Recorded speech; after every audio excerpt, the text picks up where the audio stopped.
technologies and a shocking one. That's what really got me. Yeah, I love that you were super skeptical at first. You know, that's kind of how I started too. I just wanted to get to the bottom of it. When you hear these stories, and so we'll get into a little bit later, like some of the testimonials and some of the experiences you've had. Sure. That when I first learned about it, what you're doing and the effects, I felt immediately just a resonance with it. Like I had to help get it out. But let's go back to establishing a foundation. What is dirty electricity or dirty power?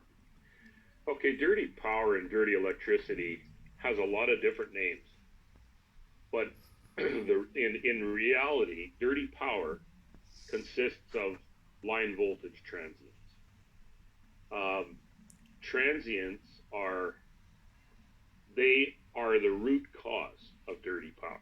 People talk about harmonics, they talk about all kinds of, those are conditions of. But dirty power is really transients, whether it's line voltage transients or it's the higher kilohertz or the higher frequency transients. Transients are the key. What is a transient and where does it come from? A transient is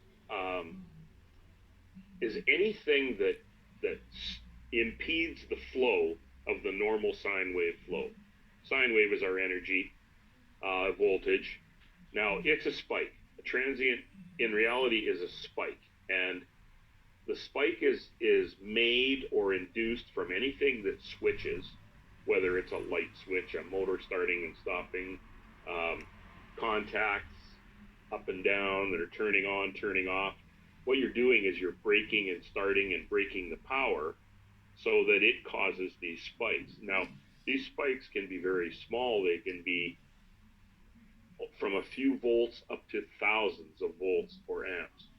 And in the line voltage side, the regular power side, lightning, which, suppression and filters were made for originally, but transient spikes are the root cause, and they are the issue with dirty power. Yeah. Okay. So just let's dive into this a little bit more. So something with was it called a switch mode power supply? Like we talked about that and briefly in Take Back Your Power.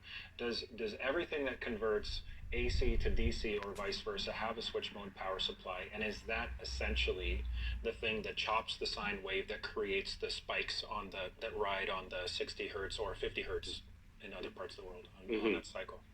Yeah, the switch mode power supplies, everything that's electronic has a switch mode power supply in it. Okay. And so, because they operate on DC power, direct current, not AC power, alternating current. So everything electrical, whether it's a hair dryer or a curling iron for our wives, or anything that's digital, our phones, our chargers, everything is got a switch mode power supply. The difference is, and everything that creates a transient, I'll go a little deeper, creates RF and EMF. But what they do is they put small chokes, usually in behind all these little appliances, so they don't dump back onto the power. The switch mode power supplies in the smart meters, they switch often. They're constantly turning off. It's like a chattering effect. And because they don't have any chokes or RF filters built into them, they're cumulative. So everybody within the grid gets everybody else's energy. Okay. And it climbs. Okay, so we're just going to pause here and show a really quick clip with a couple years ago, health and safety advocates Warren Harding and EMF specialist Paul Harding. Warren Woodward and Paul Harding put together a video in which they showed on an oscilloscope smart meters and dirty electricity. If you haven't seen it yet, take a quick look and we'll be right back. So we're going to attach this to panel. All right. And now we're going to measure electricity running through the smart meter. All right. Okay. Right now the switch isn't thrown. As you can see, there's nothing happening. Yep. So we're going to turn this on. Whoa. Right. So we've got quite a bit of distortion going on. All right. And that tick, that's the smart. Listen to it. Yep. Wow. trying to catch it when it Yeah. transmits. Yeah. That didn't look like that when we just had, wow, we just had the analog going. Right. So I've had enough of that. That was a lot of transmissions too in just a small amount of time. And we're seeing this with the new smart meters. Yeah, they're more active. Much more active. Yeah. It's not just the 900 megahertz That's the microwave. That's the microwave Yeah. effect. But this effect is much greater. So this is not like your baby monitor. This isn't like your cell phone. This is like no other device you're exposed to, because it's using all the wiring that travels through this panel as an antenna. So it's an energized antenna. Because it's connected to it. Correct. It's the largest antenna, and you're exposed to this 24/7 if you're in the house 24/7. This doesn't stay in the wiring. Right. It actually radiates 6 to 8 feet from the wire. Many people involved in the smart meter issue are focused on the 900 megahertz frequency, which is the microwave transmission. But none of us knew that there were these other frequencies sort of hidden in that and are being transmitted as well. So, in my opinion, this is why people are getting damaged. Why people who previously could handle all their wireless gadgetry, their Wi-Fi, and their cell phone, and then when they get the smart meter in their house, all of a sudden their world falls apart. Okay, so there we saw visually on the oscilloscope what happens when a smart meter transmits or emits a wireless radiation, and is it that the wiring is an antenna and it rides that antenna signal? Is that part of the problem in addition to the switch mode power supply itself? Help us understand at a deeper level. Okay. Now a transient, like I mentioned, can be thousands of volts, or it can be 10 or 20 or 100, depends on the frequency and the voltage and the switching action and the load on the other side of it. So as a transient, which is a spike, as it rises to the peak, it creates RF, or in this case, a kilohertz frequency. As it reaches its peak and drops, it creates magnetism, or EMF. So that's why the transient is so important in dirty power to go after, because you don't want that in your system, and it's like an unwanted characteristic of the switch mode power supply that is causing us the issues. And because there's so many of these transients happening over continually, it's basically coming in and riding right on top of our power line, and then it uses all our house wiring as an antenna. And when it hits the panel, it just splits and goes to every circuit. And it uses basically all our house wiring, like they mentioned in the video, and it emits from the walls at a 90-degree lateral. And we get it, for 6 feet, where it's penetrating into. It's like living in a microwave. So it's kind of it's other frequencies other than the 60 hertz cycle that's used, and it's also wasting. It's not only like emitting from the walls and causing harm, according to the science, right? Like there is science that indicates that these frequencies are harmful. Yeah. The kilohertz frequency is very harmful. Yeah. The United States government's known about it since the Second World War. The Russians have used it as weapons. The kilohertz frequency breaks down our human cell structure. So the kind of frequencies that these give off is the kilohertz, anywhere from a few kilohertz right up to 10 megahertz. There's a broad range in there that happens from the smart meter, and it's harmful to us. And you pay for it. It's on top of your power, which raises your levels. Well, that's what I was going to ask. So it's basically this wasted electricity that isn't really usable, that is just emanating from our walls. Exactly. Because we haven't figured out how to get rid of it yet. So is that number one? Is that one of the reasons why people's bills have been going up sometimes extraordinarily when they get a smart meter installed? And number two, what happens when they clean up the dirty power? What happens on their utility bills? Well, interestingly, I get asked this question every day, and because the old analog meters were not, they were just a device that monitored the power.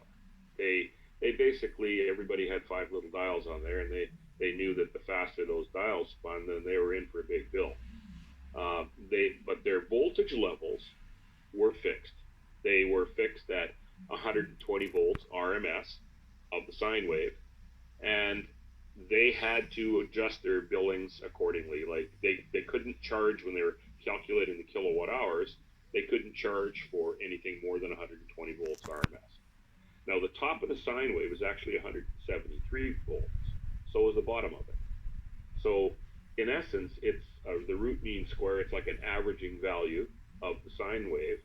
And with the smart meters, with the induction of the smart meters, because they're so sensitive, they can react and show, and they can read all those peaks of the transient levels.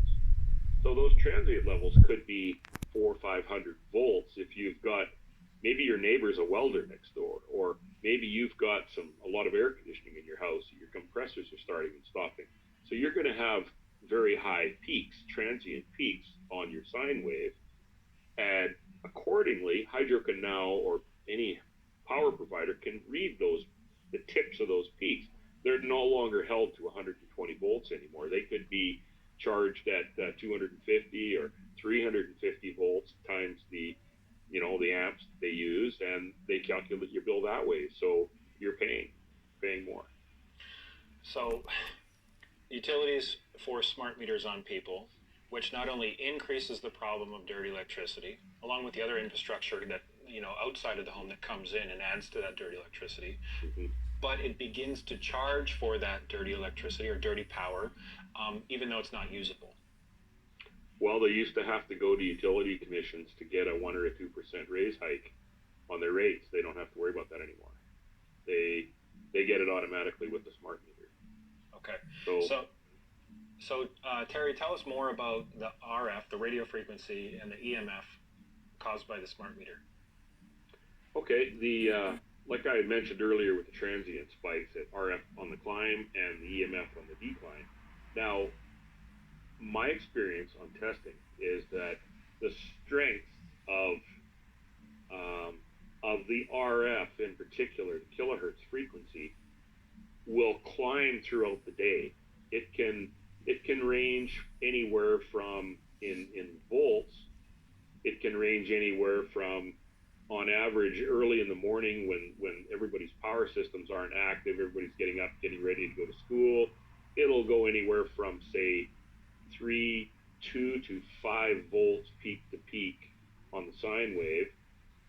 And then throughout the day, it'll fluctuate depending on what happens in your immediate grid, on your transformer grid, because you're all tied to everybody. And it'll climb up to 11 or 12 or 13 volts peak to peak. But at night, later in the afternoon, and we studied for 24 hours. So we did a number of those tests, and we found that anywhere after about 4 o'clock, 3 to 4 in the afternoon to 10, 11 at night, that could climb as high as 30 volts peak to peak. In the States, in a lot of areas in the U.S., 40 volts. Now, that's pretty significant when in the testing and the research that I did, anything over 2 volts or 3 volts peak to peak is considered carcinogenic in the kilohertz frequency. So it's important to note that we're tied to everybody by the smart meters. Everybody on our immediate grid, like I mentioned earlier, if your neighbor's a welder or they got a lot of equipment, or you don't know what's going on next door, because all this kilohertz frequency travels on top of the wires, it all comes into your house. So you're saying that even if you get or preserve your analog meter that doesn't emit RF, it's still coming through, that you still have that in your home, sure, the dirty power. And it doesn't necessarily have to come in on your lines, on your voltage lines. It can come in from your neutral and your ground as well. Well, let's dive into that. The line to line and neutral and ground, and looking at what is the difference of plug-in power filters and an actual suppression device like what you're doing? Okay, it's important to note that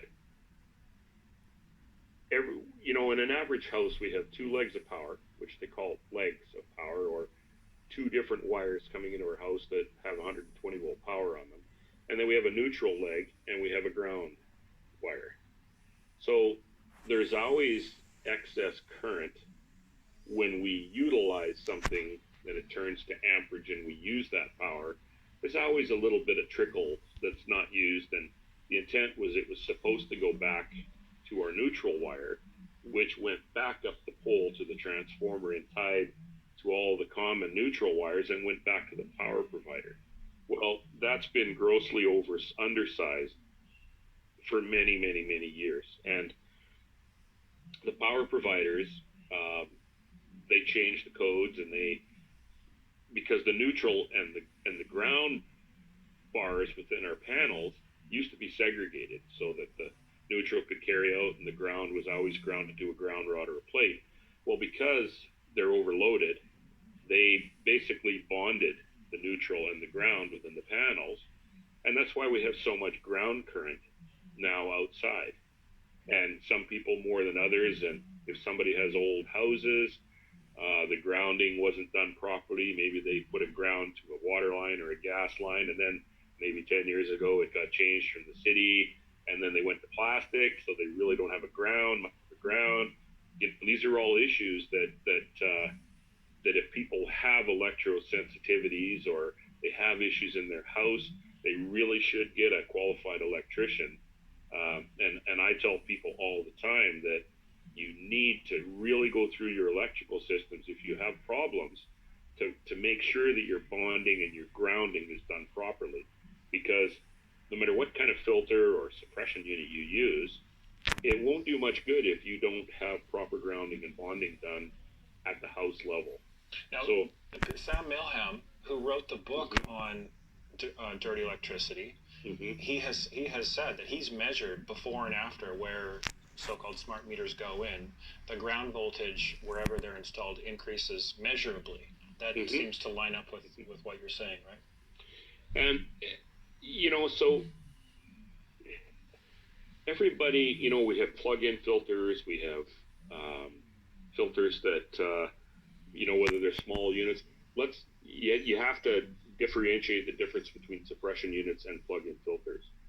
The plug-in filters are, it's not that they don't work or that they're not good or they're bad.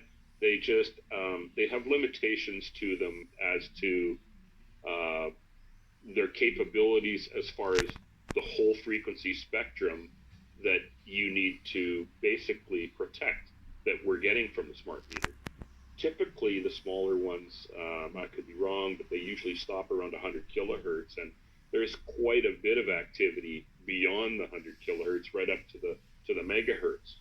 So, they get some of it, but perhaps not all of it. But and because they're a plug-in unit, they are tied to different legislation and basically rules of the electrical industry. Because they're just a plug-in filter. Ours are wired into the panel, into the power, so we have a whole different set of rules. And the smaller ones are, they do the job for what they're intended for, but they do it differently. Usually they move the energy through capacitance or capacitors over to the neutral wire. And so people don't see that, So it doesn't effectively fully get rid of the dirty power? No, what it does is it shifts it, has a tendency of shifting it, causes a lot of harmonics on the neutral wire. Harmonics in turn, harmonics basically. That you tested using that methodology, electromagnetic radiation, artificial electromagnetic radiation was the leading cause of cancer. Microwaves, specifically microwaves, like the microwaves that you cook food in your house. Yeah, that's what we were checking for. The declassified research, remember, now this is even more validated than what we did. We just did a small little study internally with 2 clinics, and we were just looking at the effects of just regular microwaves that we cook our food in. And from that point, I stopped using microwaves in my house. My kids will not. My 21-year-old son and my 15-year-old son, Avi and Rahan, they will not eat anything that came out of a microwave because that's programmed in their brains from just being my sons. But what's interesting is that when you start looking at this 5-millimeter technology, like this is the stuff that people are going through when they go through security at TSA, right?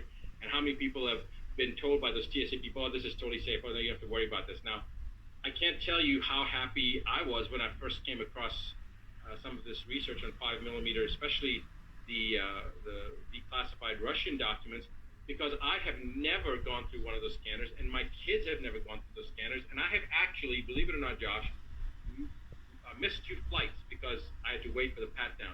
At some points I've flown like every week, so it's not like I don't fly that often. So I have probably would have had, I'm not exaggerating, in the last 7-8 years, I would have probably had no less than 200 of those scans if I had gone through the scanners.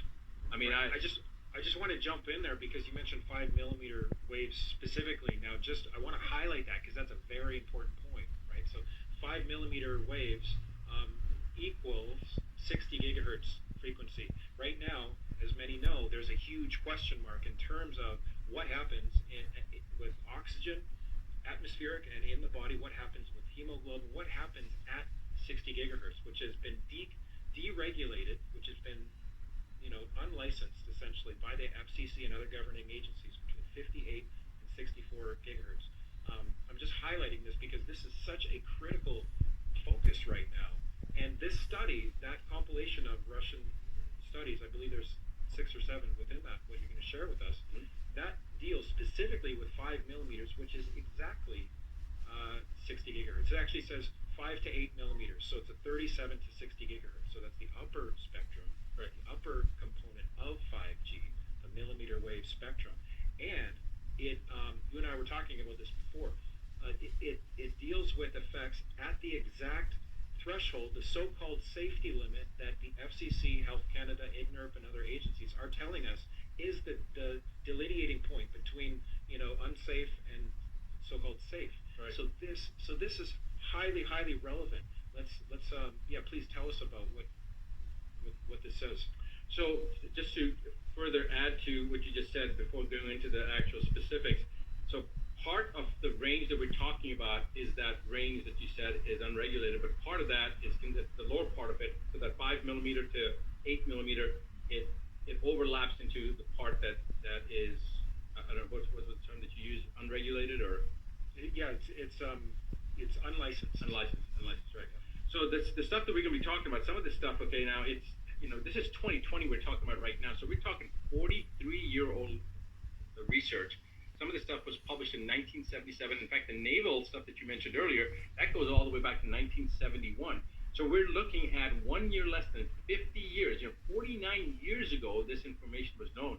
And it was actually known before that because it was published 49 years ago. So it was actually known even before that. Obviously, somebody has have done the research. So this is information that is not new, but it has actually been suppressed. It has been prevented from dissemination so that the public would be aware. And the most sinister aspect of this is how the regulatory agencies will say it's settled science. It's already been studied and there's no issues with this. And yet it has massive issues, massive issues. So let's just talk about a couple of these things, Josh, that, the implications of this. Yeah, definitely. So let's go ahead and get into this, Josh. This is the declassified Russian governmental document. And as you can see, it says right here, government use only, declassified, but it was specifically talking about the biological effects of millimeter radio waves. And look at the date here, right? It's 1977, so we're talking 43 years ago. Now this first... And I just want to jump in here to explain, now this document has been declassified since 2012, just for everyone out there, and it has been on a couple of websites, in the last couple of years. But honestly, it has never got proper attention. It's never got somebody to dive in and explain actually what this science indicated, this meta study indicated in 1977. So that's why we're kind of diving in and expanding this for us all to look at today. So thank you, Rashid. Absolutely, Josh. Thank you. It's it's really important information, and I thank you for having the insight of making people aware of this. You know, sometimes people see things in front of them. They've got somebody with cancer, they've got somebody with heart disease, and so they're focused on that. They don't recognize many of these things that are happening behind the scenes that are actually contributing to and creating some of these problems. And you know, what's the contribution of just in the field of cancer. You know, 1 out of every 2 men and 1 out of every 3 women at some point in their life will suffer cancer in North America. And so when we start now seeing the relationship between this technology, which we're going to talk about a little bit over here, and how it's affecting the cancers and heart disease and many of these other things, people just don't know because they don't know what they don't know. So I appreciate you with the 5G Summit rolling this out because it's so critical that everybody knows that, because the vast majority of people don't know, right? We just don't know. We don't know what we don't know. And even though I thought I knew enough about this, I just knew that I had patients that were sensitive to some of these radio frequency electromagnetic fields. And so for those people, we would have to desensitize their environment and do some things, grounding, et cetera, to make their lives more comfortable. But this is actually affecting every single person, regardless of whether you are hypersensitive to it or not. It is having an impact on your body. So like this first one, when they talk about the morphological, functional, biochemical studies that were conducted in humans and animals, and that they were looking at the millimeter waves cause changes in the body manifested in structural alteration. Now, this is really important, Josh, in the skin and internal organs, qualitative and quantitative changes of the blood and bone marrow composition. It's important to remember the blood is our nutrient supply to our cells and waste supply away from our cells, and the bone marrow is where all the new blood cells created and the lymphocytes are created. And this is actually a huge portion of where the immunity comes from. So bone and blood marrow composition and changes on the conditional reflex activity, tissue respiration, which is mitochondrial. When they talk about respiration, they're talking about breathing, but when they say tissue respiration, they're talking about actually the cellular respiration, the cellular mechanism of breathing, if you will, right? These are huge areas of the body. Tissue respiration, activity of enzymes participating in the process of tissue respiration and nuclear metabolism. Now, enzymes are, think of them as biochemical catalysts, just like a catalytic converter in a car. They allow a reaction to take place, accelerate a reaction, make it more efficient. So when you start talking about the respiration of tissue, you know, if you're talking about the mitochondrial aspect of the cells, where the lungs of the cells, if you will, the energy building components of the cells are being disrupted, you're talking about catalysts that are necessary for these enzymatic processes to go forward so that these metabolic processes that are essential for life. A cell has over 100,000 reactions per second per cell. So now if you're talking about disrupting the activity of these enzymes, many of those reactions aren't going to be able to take place. And so we're talking about a fundamental disruption of the entire biochemical process in a living being. And this was back 43 years ago, they realized this. I mean, pretty much there's nothing that would not be implicated by this description. Okay, this would affect the heart, because again, if it's affecting tissue respiration, it's affecting tissue respiration in every type of tissue, in every cell in the body. When it's affecting the enzymatic components participating in the process of tissue respiration, that's the enzymatic process and all the reactions that are to do with the respiratory mechanism. When you're talking about nucleic metabolism, you're talking about the nucleic components in the DNA in the cytoplasm of all of our cells. So when you're talking about the genetic code, which is our DNA, that is housed in the nucleus of every cell, and the nucleus is the center portion of the cell. So you're talking about nucleic metabolism. This is in the brain of every cell. It's affecting that. So this is not just selected for certain types of cells. This is all cells. And you're talking about bone marrow and blood, and there's not one thing that you could say to me, Josh. There's not one system that you could say to me that would not be implicated by this. This is an all-inclusive impact on the physiological system of any living being. Okay, so this is massive importance. And when I read this the first time, I just was stuck to that first paragraph. I couldn't even go beyond it, because it was like at that point, this is like the fire has been set, the forest has been burned down, and there's nothing left. And so how much worse can it get going on down? That's what I was looking at. Like, the forest is already burned down, the first paragraph. And there was such a sense of relief at the same time, or confidence, I should say, that I had, that for whatever reason, I have never gone through those TSA machines, as I said, the security machines. After reading that, I think that's why I just stopped, and I was just grateful that I listened to that inner guidance that just don't do it, just don't do it. You know, convenience, and my kids, you know, I wouldn't let them go through it too. So the first thing right here, that if anybody doesn't get anything else from this, what they should remember is don't go through the TSA security, where you have to raise up your arms, and they do the 5 millimeter security scan. That's right. You just say opt out, and they you know, take care of you. And yeah, it's still not fun to get a pat down, but you're saving your biology here. So exactly. And I also tell them that I want my massage in public. They always say, you know, do you want to do private? I said, no, I'll just take my massage in public. But that's the thing, you know. It may be a little bit more inconvenient, but let's put it this way: if more and more people understand this, and more people demand that they're going to get the pat down, they're going to try to figure out some other way and just say, no, I opt out. In certain countries, they're not even allowing people to opt out. In Australia, they wouldn't allow us to opt out. And it became an ugly stink. And I mean, I remember they had people going through security, and my son and my friend, they went through, but they had like 2 different components, and you can't opt out. So depending on the color of the button, whichever, you know, when you hit it, you go through either the metal detector or you go through the scanner. So my son and my friend got through, no problem. And when it was my turn, it went through the scanner, and I wouldn't go. And I said, no, I'm opting out. There's no opt-out here. And like, yeah, there is an opt-out. No, there's not an opt-out. And these guys were getting like aggressive, and it just got ugly. And you know, they tell me I'm going to miss my flight. I'm telling Sal to go forward with my son and just make sure he gets him back home. And you know, it was really ugly. And it took like an hour and a half. They even told me that I would miss my flight, which I said, fine. They said, you're coming tomorrow. I said, fine. They said, yeah, but you know, there's no guarantee. You may have to go through the scanner again. And I said, I'm not going through the scanner. And I mean, for an hour, it was a big scene. I got loud. They were, of course, loud. There was a whole bunch of people around me, and of course, I had the typical American mentality of being, you know, you just get loud, and that was probably the worst. It wasn't the best thing, but it actually ended up serving its purpose because they brought somebody else in, and then they brought somebody else in. By the time the highest official there, it was 2 hours into it. The final person that came to me was in a suit, and he's talking to me, and you know, you got all this security around me like I'm a terrorist, and I'm just like saying, no, this is ridiculous, and I'm just opt out, and he says, all right, just go.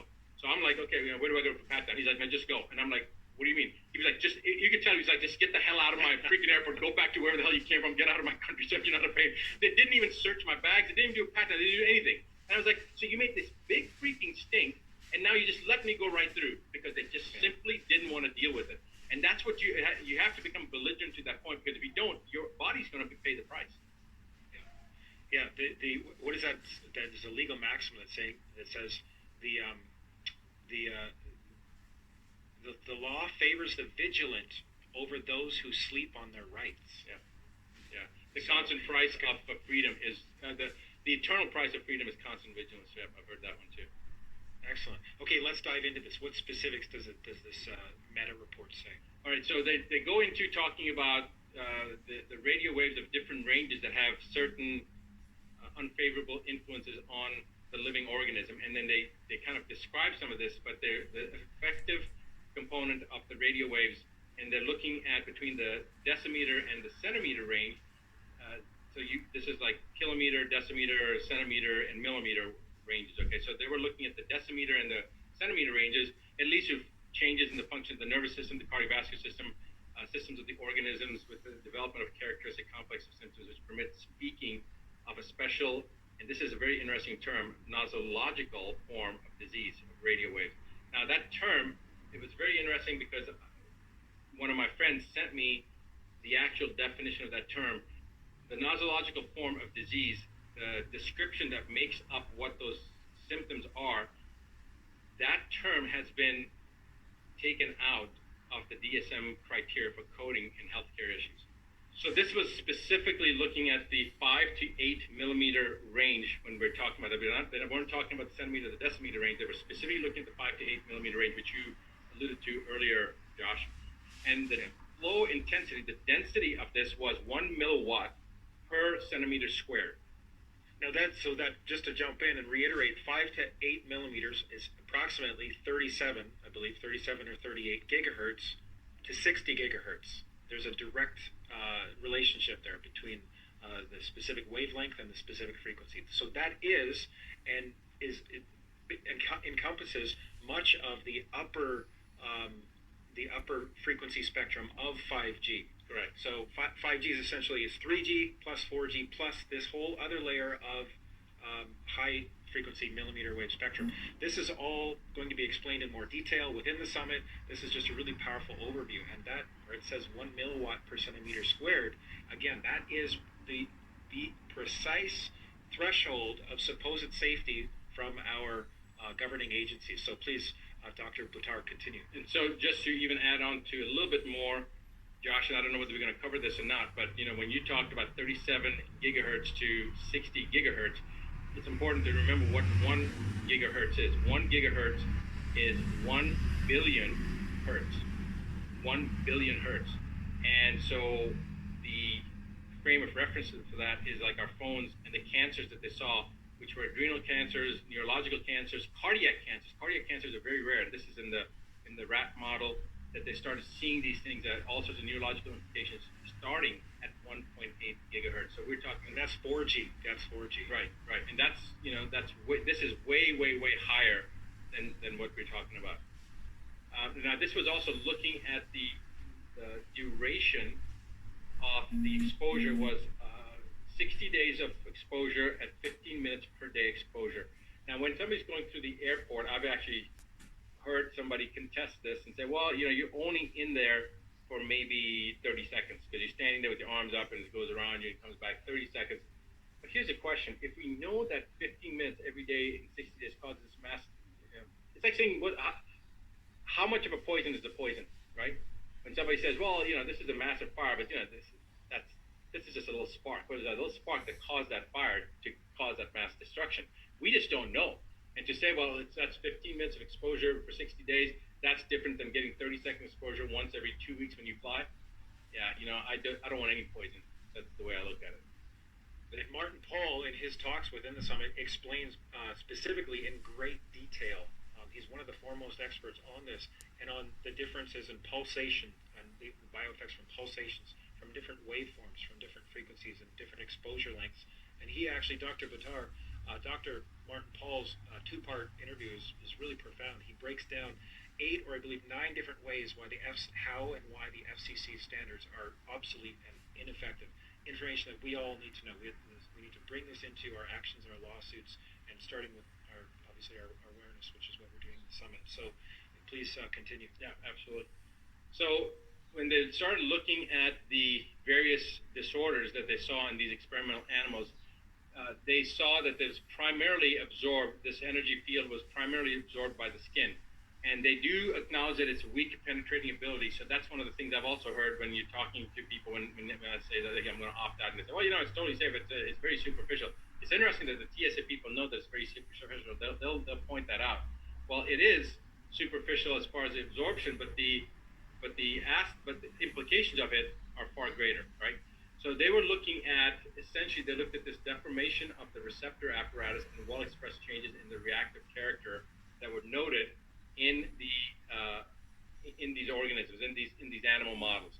Now they started noticing all sorts of different things, from nerve fiber hypertrophy. So that hypertrophy means a thickening, a growth, if you will. Okay, so hypertrophy means like when your muscles break down, when you're like lifting weights, you break your muscles down, but as they come back together, they're hypertrophying, or basically, it's actually maybe not the best term describing it, but hypertrophy basically means a compensation enlargement.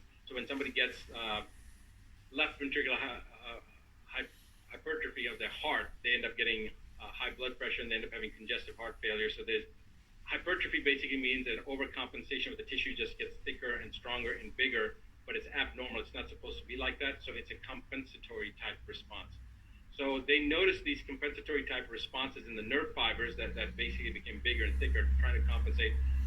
And they were specifically looking at various portions of the fiber, but there were sections that they were able to observe that were demyelinated. So demyelination is where the myelin sheath is the insulation around the nerve that allows for conduction of the nerve to be focused. Think of a wire, and you've got the copper wire, but then you've got the plastic around it. That's basically like the myelin, the sheath, the insulation, if you will. So they saw a demyelination, or the protective sheath that allows for focused conductivity to be removed, essentially. So think of a wire, and you just rip off the protective layer. So now that conducting conducted, it's kind of like going everywhere. It's not being focused. So that's one of the mechanisms specifically for destabilization of nervous system. That's exactly right. That is absolutely right. And that's one of the reasons that some of the studies that were done, clinical studies, were able to see all sorts of neurological implications, which would be explained by this demyelination process. Now, again, I can't overstress this. This is information that has been known for 43 years. And the fact that it was a governmental document that was, as you said, mentioned that it was declassified in 2012, somebody obviously was very concerned that the world would know about this, and that's why it was classified. So it's not like, it's not a big deal type of thing. Somebody knew how significant this was, and that's why they were keeping it hush-hush. Now, let's go on, and they talked about a number of different things. So, there's a lot of highlighted terms there. I mean, we don't necessarily need to go through everything, okay, but give us like the key, what you have, noted to be the most key findings. So when they're talking about hemodynamics, for example, and the hemodynamics is basically how the blood flows in the body. They're talking about micronecrosis. They saw this is small areas that were breaking down. Erythrocytic, leukocytic. This is all hematopoietic. This is all components that are blood creation. Leukocytes are a type of white blood cells. Erythrocytes are red blood cells. Hematopoietic means basically the production ability of the body to make red blood cells. They looked specific at the eosinophil count, the neutrophil count, the lymphopenic count. So they were seeing all these changes in the white blood cell, the lymphocyte subpopulation, as it were. In other words, they saw changes occurring that would explain why there was in the clinical studies, why there's so much cancer that was observed, and that's because it's causing a disruption and a suppression of the lymphocyte subpopulation. So, bottom line is that these are all things that if you want to create cancer, you want to create the right basis for cancer, this is a perfect recipe for cancer, let's put it that way. Right? Wow. Is that clear? Because again, I'm relying on you, Josh, to tell me if it's clear enough or not. No, that's good. Thank you. Yeah, that's good. We most need you to pull out and explain to us the context. So that's very helpful. One of the things that they described here, Josh, in this paragraph is kind of interesting because they were saying that most of the things that they noted they felt that they were observed disorders were reversible. Now, what that basically means is that if the organism or the animal was not in that field for a sustained period of time, then they saw those things not be an issue. But again, this is a matter of interpretation. It's like saying that, well, yeah, I can reverse the forest fire, I can put it out with water, but again, who wants that forest fire in the first place? Does that make sense? So it's almost like a justification to say that this stuff is made reversible, because it's like saying it'll cause all this type of fires, but yeah, most of these are reversible. I don't want anything to disrupt that in my body, and certainly not in the body of my children or my patients. So when I was reading this, I had to read this a couple of times, like, what's the implication of this? Why are they trying to minimize? Because that's some major stuff they're talking about earlier, and then it was almost like minimizing it, right? And Dr. Martin Pall, again, in one of his talks, he delineates that threshold between what exposure of radiation is reversible and when it gets to a point where it's not reversible. So he and other experts have identified there's a certain point. Okay. That's good for us to know, because without knowing that point, to me, anything that's disruptive, whether it's reversible or not, it's bad. But if people have defined that, that's fine. I still, from an intuitive gut standpoint, feel that anything that's causing a disruption that doesn't have any long-term benefits, I certainly don't want to have any exposure to that. Again, it comes back down to that same question of how much of a poison is actually a poison. Exactly. Okay, so then there was a lot of other discussion regarding some of this stuff, but coming into the effect on the brain and the hypothalamus pituitary axis, how it affects the adrenal system, how it affects the cortisol levels. This is specifically how an individual or how an animal deals with stress, and they found that there was a significant impact on the mechanism of stress compensation and what would happen to the animal when exposed from a stress standpoint. And what was interesting is that the adrenaline concentration, I'll just highlight this here, the adrenaline concentration of the adrenal glands remained elevated by 60% 10 days after the irradiation ceased. So that's massive. That means that with that 15-minute duration, right, of exposure, if we just extrapolate that, from that exposure for the next 10 days, you're going to have 60% of that elevated cortisol that is going to keep you in that sympathetic-mimetic drive, the flight-fight response, as if you're being chased by a bear. That response system, we are not designed to be in that response system more than just a few seconds, okay? So we're normally calm. We're walking in the woods and the bear jumps out. Boom, we need that cortisol hit so that we can run, climb up the tree, so we can survive, and then everything comes down. We are not designed for the next 10 days to be in that state of flight-fight for 60% of that elevated level. It's just not good. It's like revving your engine with the brake on, and it will take its toll. This is where other types of then pathology starts. You're increasing your oxidative stress and all sorts of other things that start happening. So this is a very, very important point that I wanted to make sure people understood. Yeah. And in fact, the cortisol aspect too, it goes into other aspects, and how does it affect the other components besides just the adrenal axis of the adrenal hypothalamic axis. It also has an impact on other hormones, on other mediators, on other intermediaries. It creates a massive, massive disruption in those. Then they went on to look at what the effect was on the mitochondria. Again, the mitochondria is the respiratory portion of the cell, and they just saw a lot of impact on the mitochondria and the oxidative phosphorylation, which is a specific type of a metabolic process. And you see this there's an increase in oxidative phosphorylation when the body is trying to detox, when the body is trying to repair. So there's certain components when an individual is under certain stressors that you should see an increase in oxidative phosphorylation, but they were specifically able to measure it and see what the effects would be to the liver, the kidneys, the heart, and the brain of animals. And essentially the irradiation of this 5 to 8 millimeter wave exposure had an inhibition. Inhibition means a decrease in the oxygen consumption rate by the mitochondria, meaning that the mitochondria was not able to do as much as it would normally be able to do with the oxygen, because there was an inhibition or a suppression or a reduction in the ability of the mitochondria to actually use the oxygen for the metabolic process that it normally uses. So in the active phosphorylating state, slowed down the rate of respiration upon exhaustion of the ATP. ATP is basically the smallest subunit of energy production in our body. So when we eat, the body's goal is to change that food that we've eaten into fuel, and that form of the fuel is ATP, adenosine triphosphate. So they were able to see a reduction and exhaustion of the ATP by this 5 to 8 millimeter wave exposure, that it was causing this disruption in the respiratory aspect, the apparatus of the cells, and causing basically a depletion and an exhaustion of the formation of adenosine triphosphate, which is necessary for any body to be alive, because without that there's no fuel and nothing's going to work. In the irradiated animals, they also saw, interestingly, that in the liver and the kidneys specifically of these animals that were irradiated, the intensity of the phosphorylation decreased 64%, and the values of the respiratory control decreased 26 to 28% respectively. 26% in the liver and 28% in the kidney.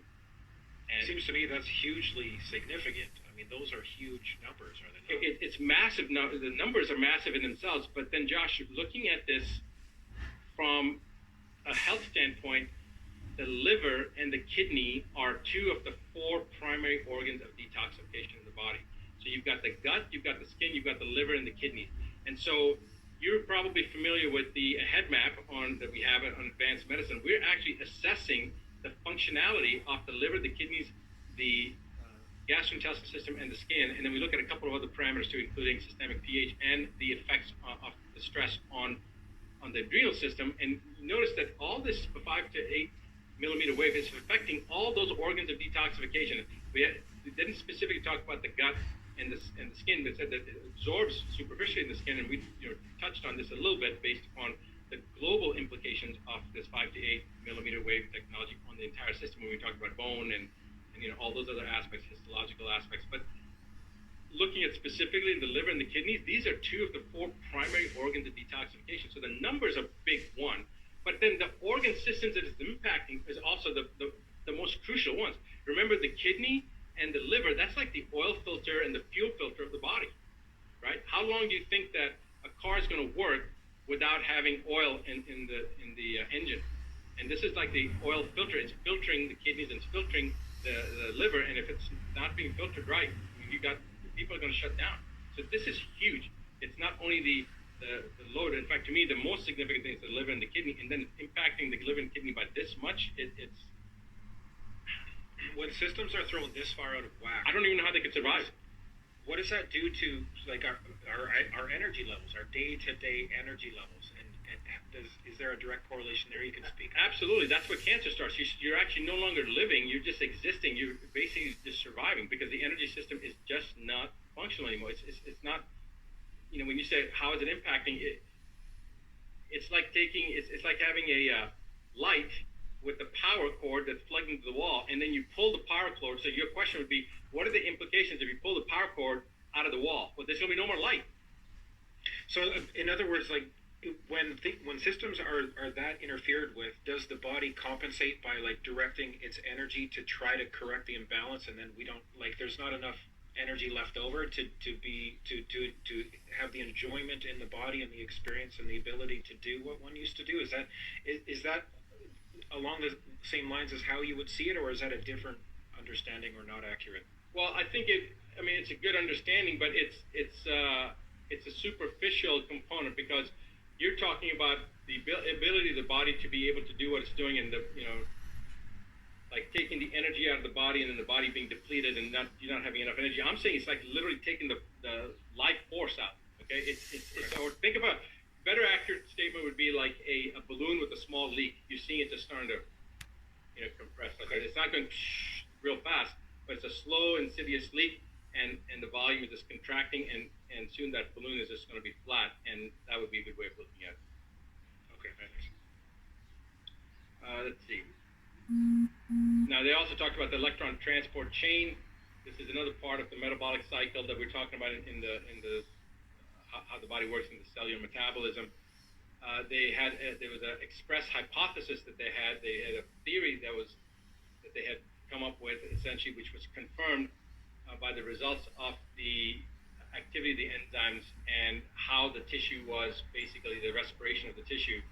And they basically found that the animals that had been irradiated, when they looked at the mitochondria of liver of these animals, so the mitochondria is in every cell of the body, and so the heart tissue, there's the heart cells, there's mitochondria, in the bone cells there's mitochondria, in the skin cells there's mitochondria. So specifically looking at the mitochondria, which is the respiratory component of the cell, of the livers of the animals that were irradiated, the succinate dehydrogenase, which is an enzyme that's necessary to convert succinic acid, is the largest substrate in the citric acid cycle. And it's also called the Krebs cycle. So basically, if you prevent succinic acid from being utilized in the body, you end up having a disruption in the electron transport chain, which then causes a further inhibition of the NADH2, and there's a whole disruption of that electron transport cycle all the way down, where it then prevents the formation of adenosine triphosphate, which is what we talked about earlier. So when they're talking about a change in succinate dehydrogenase, they're talking about the activity had changed. Basically, they saw an increase in the succinate dehydrogenase activity by 34%, and the cytochrome oxidase activity decreased by 37%. Now, succinate dehydrogenase, I would have to go back and look at the actual role of succinate dehydrogenase, but I know that the utilization of succinic acid in the body, if not adequate, will then cause a relative flaccidity of the end use. This is on something that we see with children that have been treated with dimecaptosuccinic acid, DMSA, which is actually considered a neurotoxin in many parts of the world. When they use DMSA to pull mercury out, it actually causes a disruption of the adenosine triphosphate production. It causes this peaks and troughs and a flaccidity at the end. And so the whole point is they're seeing these changes, whether they're compensatory responses or direct impact on these various enzymes that are necessary for the Krebs cycle to move in the right direction. So essentially it comes down to the conclusion that this data testifies to the destruction of the cytochrome chain. And destruction of the cytochrome chain basically means you're basically blocking the energy production capability of the cell. And I don't know whether that was confusing, Josh, or whether that was simple enough, or no. That's helpful. I mean, that's helpful. You explained the detail and then you provided the context. Okay. Thank you. So basically, the supply of energy is not coming in. So that's one reason when you were saying about the light force, and I was talking about taking the plug out of the wall, you're not going to have any more light, any more power going to the lights, so they're not going to illuminate anymore. And that's basically what they came here, very essential in the system of enzymes of cell energy supply, is the role of ATPase, and that's one of the things that was disrupted by this. So the liver and the spleen of animals irradiated many times with millimeter waves. There was a decrease in the content of adenylonucleotides by 61 and 68% respectively. I have to admit, I'm not sure what the implications of a reduction of adenylonucleotides are directly, but I know that anything that you're depleting the liver and the spleen, the liver again is like the oil filter of the body, and the spleen is a very vital organ to do with the immune system, the immune response. And so I couldn't tell you the exact pathophysiology with the reduction in the adenylonucleotides by 61 to 68%, but I could tell you that my intuitive guess would be that anything that reduces the functioning of the spleen and the liver by 61 to 68% is not good. It's going to be deleterious. And we can keep on going through this, but the point is that the implications of using this 5 to 8 millimeter wave for any use, for any exposure, for any period of time, seems to have a significant role in the organs of detoxification, liver and kidneys, but then also with the spleen, which is going to have a direct impact on the immune system, the lungs and the heart itself. Again, both very, very vital. Without the lungs, we can't ventilate. Without the heart, we have no circulation. So there was a systemic influence of the millimeter waves on all these different organ systems, having a very, very deleterious impact on life. Okay, so what we're seeing here is, this is a significant level of detail in a study summary, is it not? I mean, this is a 4-page, it's not that long, it's a 4-page study summary, but the level of detail in the mechanics of what they've identified and the result of symptomology at the very detailed level, this is pretty significant in comparison to most studies, is it not? Absolutely. The amount of detail, for example, in this one portion, let's see if I can find it. There was here it is. So they're talking about the protein spectrum of blood serum. Okay, so they actually looked at how the various proteins that are found in blood, what the impact there was, and they found that the amount of free amino acids, remember that amino acids put together form peptides, and then peptides form together form polypeptides, and polypeptides form together form proteins. So how proteins are being expressed is very important as to how we deal with environmental stresses, how our bodies deal with growth phases and disease phase and all these different things. So what they found was that with exposure, that the number of free amino acids decreased by 22%. And when you start thinking about what's the implication of a reduction of amino acids, that means either one, they're being consumed from a compensatory response, or two, new proteins are being formed to compensate for the deleterious effect from this 5 to 8 millimeter wave. I don't know what the implications are, but the fact that you're reducing the free amino acids by 22%, that's almost by 1/4. That's another huge implication. I don't know exactly how that impacts the body, but I can tell you that the body needs free amino acids so they can form the peptides, to form the polypeptides, to form the proteins that are needed for repair, for growth, for whatever. And if you have a reduction in your raw material supply by 1/4, that's significant impact. Wow. Any other key points here on this final page? So, I mean, there's a lot of things that were disturbing. I'll just talk about this last portion over here. The conducted experimental investigations were compared with observations of the state of health of 97 different people, and these were people that were working with the generators of the millimeter range, and basically they confirmed the existence of an influence of radio waves on the state of metabolic processes in the organism, in particular changes of the indicators of protein and carbohydrate metabolism. And so this is important because carbohydrate metabolism is how we use various sources of energy production and how that impacts our body. And then protein, of course, as I mentioned before, it defines our immune system, our growth cycles, our repair components. But the health of 97 different people was impacted specifically. Yeah, I mean that's correct me if I'm misunderstanding, but I read that paragraph like 3 times, and I believe what it's saying is, in addition to the animal studies and the results explained to this point, that they also looked at the state of health of 97 people working with the generator, with the technology that makes millimeter wave. They looked at their state of health being around these fields. That's exactly right. Right? And it's this is now getting into the human effects, that their human effects seem to back up. Well, not seem to. They obviously are very explicit here that they're in alignment with what they're seeing in the animal studies. Exactly, and that's why when they talked about the protein and the carbohydrate metabolism, that's basically how we take in things and how we utilize them to repair and regenerate and define our immune system and our energy production system. And it's basically saying that it had an impact on all of that. And in these 97 people that were working with those generators for that range, in the millimeter range, and that they also said that disturbances of the indicators of immunobiological activity and of the blood system were established. So they were able to, without even a controlled study, just from people working on this, they were able to measure these types of changes. And that's significant. That means you're not looking at a certain predisposed patient population that is immunocompromised or that has anything that would allow them to be susceptible. These are normal, healthy, functioning people. Of course, I don't know what the configuration of these people were. That's 97 people, but chances are if they're working on this technology, they were normal, healthy people. And people that aren't normal and healthy aren't usually working. So this would be a safe assumption that this would be a normal demographic of individuals, and that these 97 people had this immunobiological impact and disturbance on the blood system and on the carbohydrate metabolism and the protein metabolism is more than disturbing. Yeah.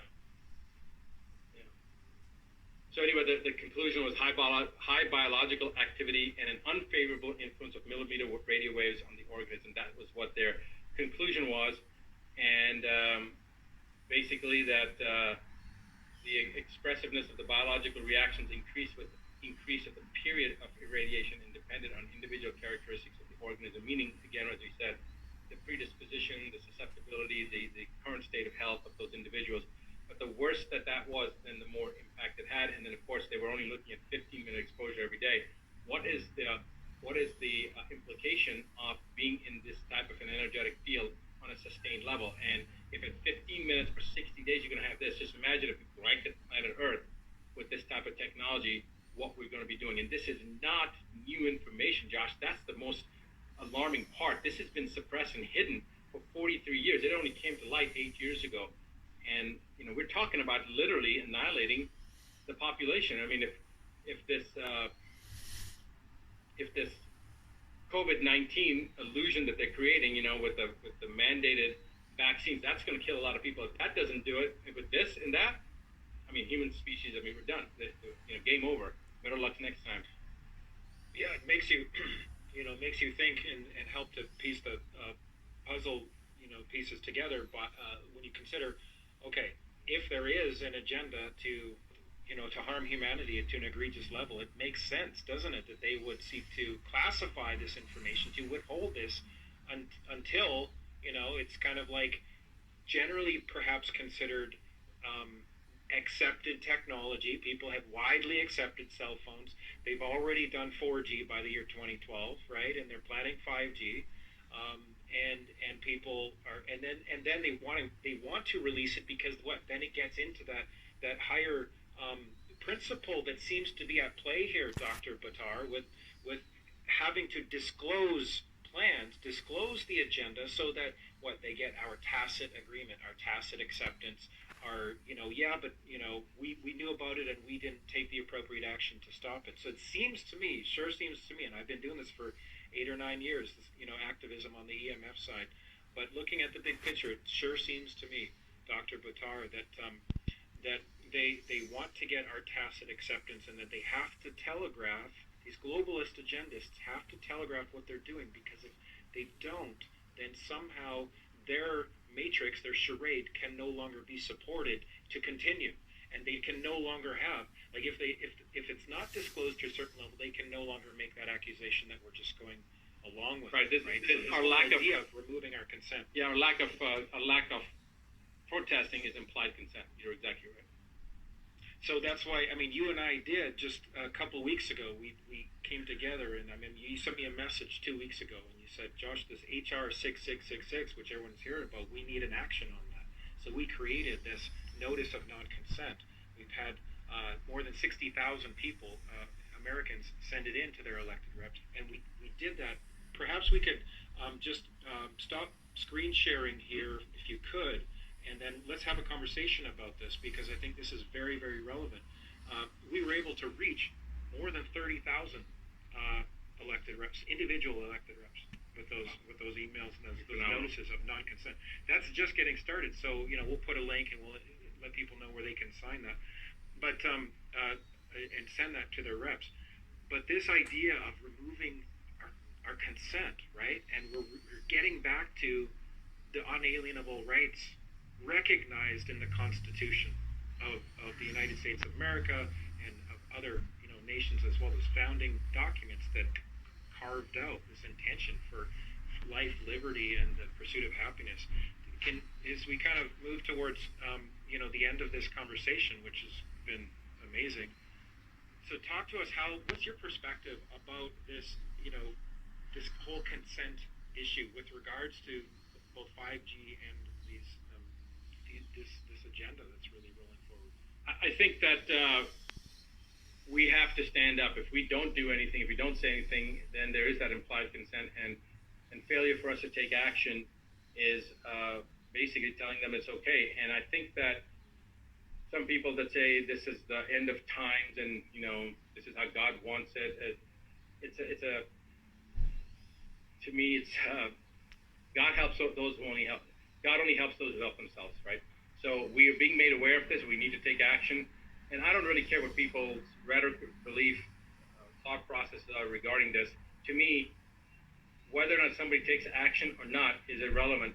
I have to take action. I know you're taking action. And we continue making that action, and we will see things happening whether or not we realize it or not. I'll give you